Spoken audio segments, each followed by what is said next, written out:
Jangan lagi. Kita tidak bisa pulang, Viola. Mereka semua masih marah padaku. Dan akan lebih buruk kondisinya kalau kita pulang sekarang. Aku harus bisa mengambil hati mereka dulu dan membuat suasana menjadi lebih baik. Radit bicara sambil memegang tangan Viola dan berusaha untuk menenangkan Viola. Mereka terlihat membenciku, sayang. Aku sudah gak tahan diperlakukan seperti ini. Apa sebaiknya aku memang pergi saja dari kehidupan keluargamu dan dirimu? Aku sudah tidak bisa punya anak. Dan sekarang, aku hanya menjadi beban hidupmu saja. Aku sungguh malu padamu, sayang. Viola menitikkan air mata ketika mereka masih di meja makan. Dan terlihat sangat sedih dan murung. Membuat hati Radit sangat tidak nyaman melihat Viola seperti itu. Semua akan baik-baik saja, sayang. Jangan bilang seperti itu lagi, Viola. Kau bukan bebanku. Aku sangat mencintaimu. Aku akan menyuruh ajudanku untuk mencari Nada dan membawanya pulang ke sini. Aku yakin setelah dia ada di sini semuanya akan baik-baik saja. Jadi maksudmu, yang diinginkan keluargamu adalah kedatangannya di sini? Radit mengangguk. Mereka menginginkan Denada tetap di rumah ini karena Denada adalah orang yang mereka tunggu bisa membawa keturunan bagi keluarga ini. Jadi kalau aku bisa mendapatkan Denada malam ini, sikap mereka semua akan baik-baik saja besok pagi. Kau jangan khawatir ya, pujuk Radit pada Viola. Maafkan aku, Viola. Aku sungguh tidak ingin membandingkanmu dengannya. Untukku bisa punya anak atau tidak itu bukanlah masalah. Tapi untuk keluargaku, sepertinya itu adalah hal yang paling penting. Maafkan aku telah menyakitimu seperti ini. Gumam Radit dalam hatinya berat rasanya bagi Radit mengatakan hal seperti itu kepada Viola. Untuk beberapa saat, Viola seakan tidak mau menerima apa yang telah dikatakan oleh Radit. Walaupun akhirnya Viola tersenyum dan mengerti. Viola akhirnya mengangguk dan mau menuruti Radit untuk tinggal di rumah besar malam itu.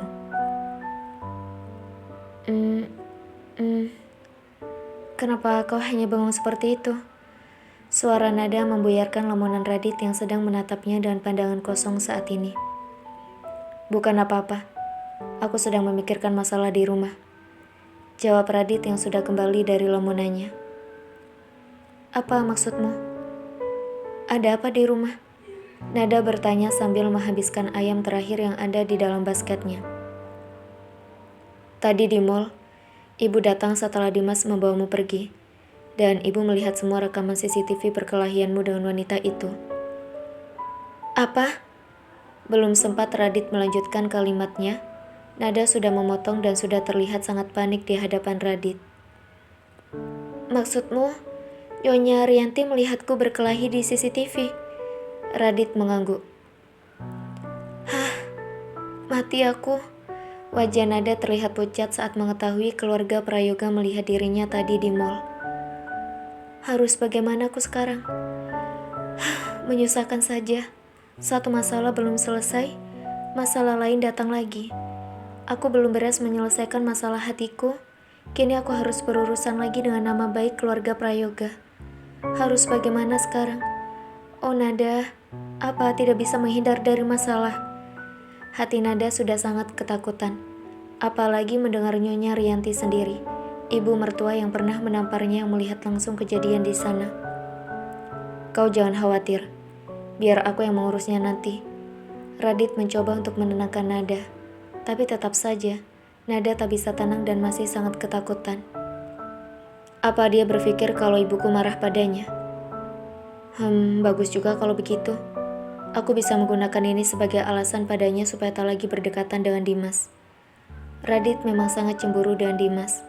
Kepanikan Nada ini bagaikan angin segar untuk Radit menjauhkan Nada dengan Dimas. Ibuku tidak suka dengan sikapmu yang pergi dengan Dimas. Dan kelakuan Dimas di mall tadi pagi padamu.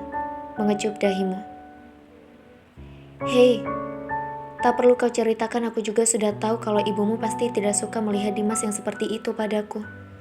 Apalagi aku langsung menurut dan ikut pergi bersama Dimas. Habislah aku. Nada yang stres sudah menjambak ke rambutnya sendiri dan kedua tangannya. Ada apa lagi dengan perutku sekarang? Sepertinya aku terlalu panik sehingga aku menjadi mual seperti ini. Ada-ada saja. Baru juga aku makan, masa aku harus memuntahkan lagi semua makananku? Gumam Nada di dalam hatinya yang sudah memegangi perutnya lagi karena rasa mual yang sudah muncul kembali. Dan Nada, ada apa denganmu? Radit sudah menjaga jarak dari Nada setelah melihat ekspresi Nada sama seperti tadi pagi. Jangan bilang dia mau muntah lagi. Menyusahkan sekali. Jangan sampai dia muntah di bajuku lagi seperti tadi. Nada tidak menjawab, hanya menyadarkan kepalanya di sandaran kursi dan memejamkan matanya seperti tadi. Dengan tangannya memberikan tanda untuk Radit berhenti berbicara.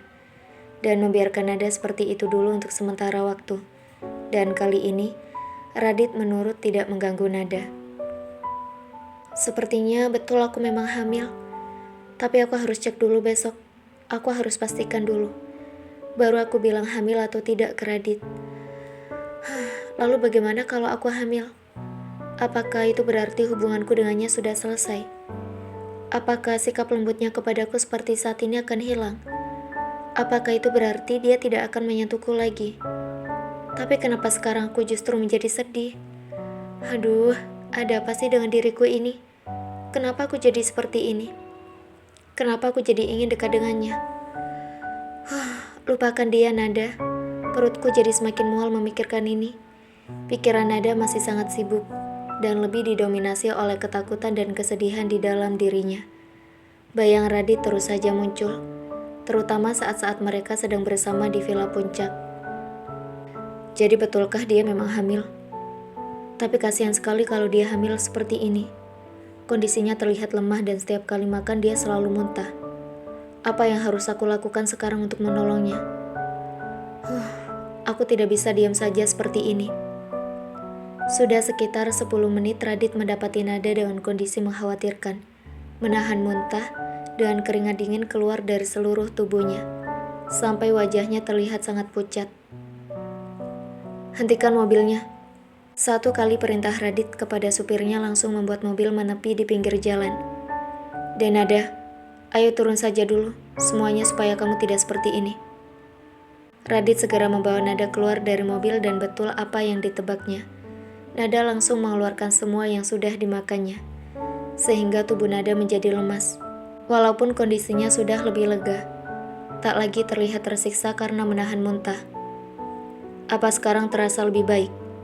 Radit mendekati Nada sambil membersihkan bibir Nada dan juga memberikan air mineral kepadanya.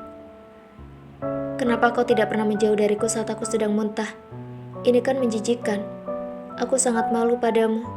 Kalau kau seperti ini saat aku muntah. Nada bicara setelah meminum 3 teguk air yang diberikan oleh Radit. Dari tadi memang Nada sudah mengusir Radit dengan tangannya. Tapi Radit tetap tidak mau pergi dan tetap ingin berada di dekat Nada memijat leher, punggung, dan bahu Nada. Sudah, jangan pikirkan aku. Pikirkan dulu dirimu sendiri. Apa sekarang sudah lebih baik? Sambil memijat punggung Nada, Radit bertanya. Nada mengangguk. Mau masuk ke dalam mobil sekarang?